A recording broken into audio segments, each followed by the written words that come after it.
This week's 1044 is brought to you by Chevron Delos 600 ADF Ultra Low Ash Diesel Engine Oil.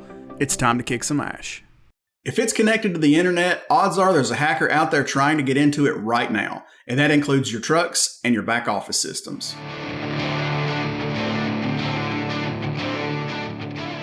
Hey everybody, welcome back to the 1044, a weekly webisode from the editors here at CCJ. I'm Jason Cannon, and my co-host, as always, on the other side is Matt Cole. The 2022 IBM security study showed that 4% of all cyber attacks were aimed at the transportation industry, making it the 7th most targeted industry in the past year. That's up from 9th place in 2020.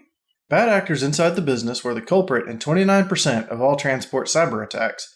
Half of all incidents were mediated by IBM's X-Force security team at transportation organizations in 2021 were initially caused by phishing emails, followed by use of stolen credentials at 33%, and vulnerability exploitation at 17%. A modern tractor is basically just a rolling connected computer, and when you add more layers of automation, that just gives the bad guys with bad intentions more opportunities to do their bad things. But this is just the way the world's going, right? Nobody's going to take out all the automation and all the technologies that they've spent decades developing. So what's a fleet to do? Lonnie Christ, Senior Vice President of Cybersecurity Software Development at IP Keys Cyber Partners, says it's not all about building bridges. It's about taking them down. Any kind of automation that you can add to these types of offerings can create value, for the customers and for the companies. So that automation creates what we would call an attack surface. So anything that in terms of communication with the internet and with any type of other servers increases the attack surface. You can have an attack happen on a server in Amazon cloud, and it just depends on how your third party is securing that information. The real key, I think, to follow back up on your original question, what the industry really needs to do is segment out the parts of the automobile, basically network segmentation. It's a pretty common term. You really shouldn't have these other types of information that can get into the truck have any way of bridging the gap over to the operation of the truck itself. And I'm sure there's probably some, maybe it's the cooling system in the back or something like that, where they're like, hey, we want to monitor that. We want to keep track that it's. I think there was a company I talked to at one point where they upload the temperature of the truck, the entire, while it's transporting goods across the United States, to make sure that the temperature inside the truck never goes above a certain amount or below a certain amount. If all that's done live, then that creates an attack surface, a way for an attacker to get into that truck. And if that same system is tied into anything to do with the automation of that truck, anything to do with the control system of that truck, that's when you can have an attack where someone could come in and alter that truck. They could change the brakes, or they could, you could turn the truck off. Anything you can imagine. Once they allow that bridge from that third party or that external influence to the actual truck operation, the sky's the limit. And you would think that there would be quite a bit of effort to secure that and make sure that bridge can happen. But quite often, security becomes an afterthought. And usually, a lot of companies will move very quickly with new technology, and then they'll get hacked, and they're like, "Oh, wait, we got to go in and secure this now." So it's very common, and it's not just in trucking, it's not just in electrification, it's in everything. It's in everything that we see. When you add automation, a lot of times the cyber is overhead. It's cost on top of things. It's almost like insurance to go in and do some things like pen test it. You go in and have a white hat go and see if they can hack into it. You have someone go in and actually look at a segmentation and see if it's done properly. Because in the end, it's a lot of times for these people, for these companies, it's about how quickly you can get a product out that adds value, and they can start selling it in the market.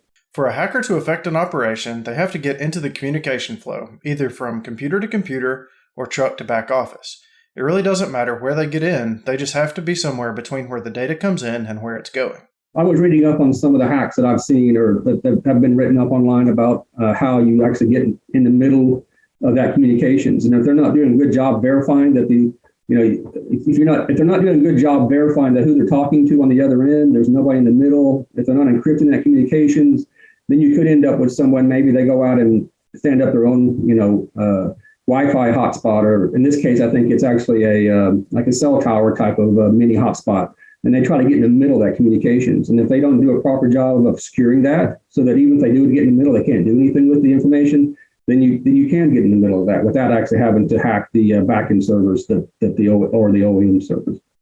But even that, if you don't do that, the OEM servers often themselves become a target, because if you can attack that server, then now you can touch everything that server talks to. So those servers become a high value target, and so you end up with anything from someone who wants to make a name for themselves, someone who wants to try to ransomware that server because they know how valuable it is, or possibly even nation states. If they can break into those servers, they might be able to mess with our country, or sometimes the government uses some of that same technology.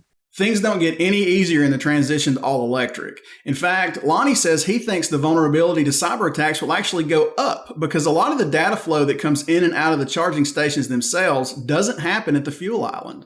We've actually been working with one of the charging station providers. Someone's actually building a charging station, and gone through the technology with them in terms of what's in that station.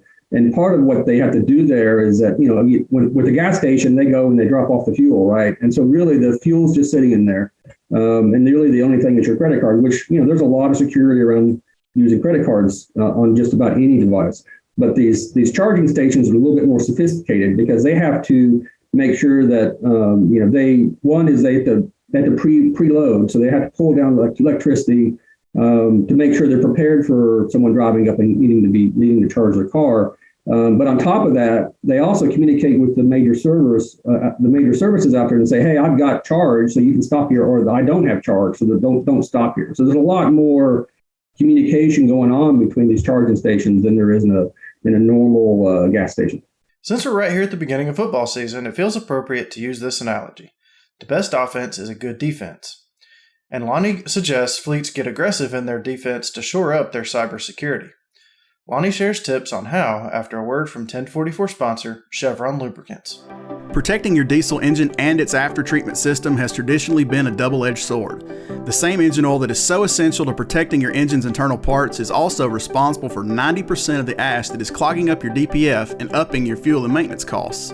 Outdated industry thinking still sees a trade-off between engine and emission system protection, and Chevron was tired of it. So they spent a decade of R&D developing a no-compromise formulation.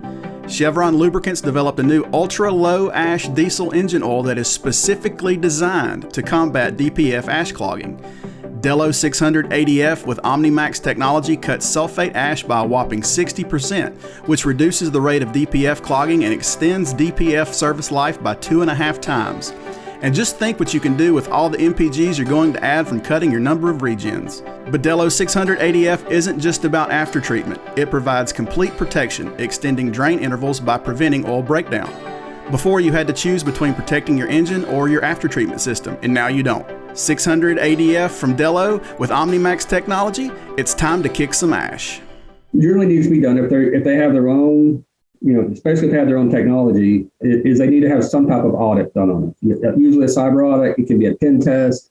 You need to have someone that comes in and understands how these attacks can happen. And generally your IT department doesn't have that expertise. So you generally need to bring in a cyber expert to evaluate the system and tell you where the weak points are.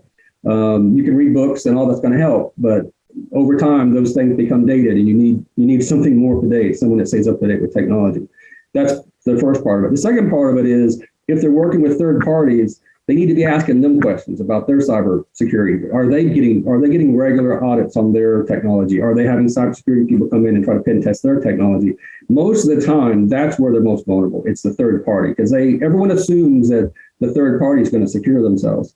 But generally, that's something they do when they're forced to, because it's cost, it's overhead, right? And to do that once a year is additional overhead. The larger the system, the more it's going to cost. General list of things that you do to secure a company. You've got to patch the servers. That's important. I mean, because vulnerabilities come out daily. I mean, there's a lot of software on these computers nowadays.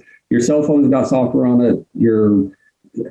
Some of my light switches have software on them as well. They got a little Linux system in them. So I mean, everything has software nowadays, and it needs to be patched. And it's this lack of patching is what generally makes people vulnerable. The second big thing that people tend to do is they have a poor passwording concepts. They may have the password on sticky notes sitting up on their monitor, and they don't change that password ever. So if anyone ever catches that password, they've got the password of their servers.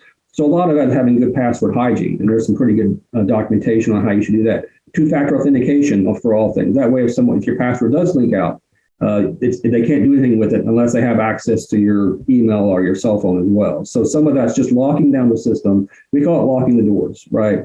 It's basic concept of if you're going to secure your house, you need to start by locking the doors. If you don't lock the doors, then you're not really, it just depends on whether or not someone decides to come in your house or not, right?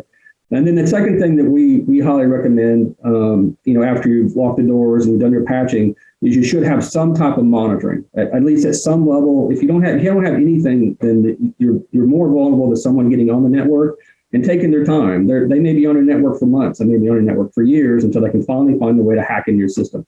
So you need to have some level of monitoring, even if it's just the very basic level of monitoring to make sure that someone's at least watching what's going on the network and seeing if it's something unusual. Quite often, if a virus gets on the network or someone somehow penetrates it using someone's laptop or their old passwords, you'll start seeing indications that something's not right on that network. So a lot of times they'll reach out to the internet and try to download some new software for hacking. So a lot of that's very easy to detect. You'll see them hitting some strange websites, downloading software. So basic monitoring would be your next step. So that's what we call monitoring the logs. And then the last thing is, a lot of these hacks are causing a lot of these attacks on these companies that get ransomware, like the pipeline and things like that, are very disruptive for the whole nation.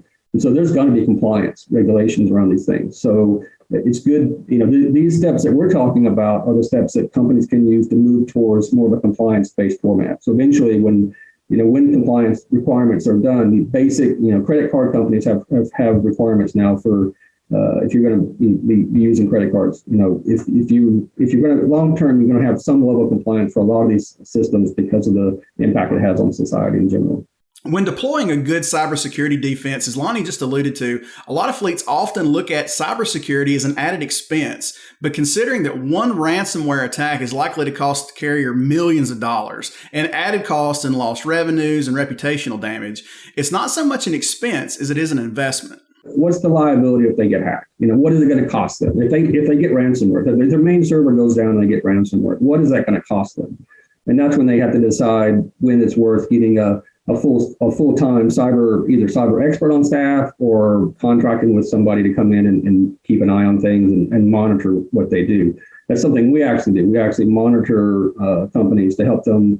A lot of times, some of the companies we monitor don't have the budgets to have a cyber person on staff, and so we help bridge that gap. So the short answer is, once they reach a point where losing their automation, losing their servers becomes a big budgetary problem for them, and they don't have a quick way to recover from that, that's when they really need to add some budget to their cyber and make sure that they're protected. That's it for this week's 1044. You can read more on ccjdigital.com, and as always, you can find the 1044 each week on CCJ's YouTube channel. And if you've got questions, comments, criticisms, or feedback, please hit us up at 1044trucking@gmail.com or give us a call at 404-491-1380. Until next week, everybody stay safe.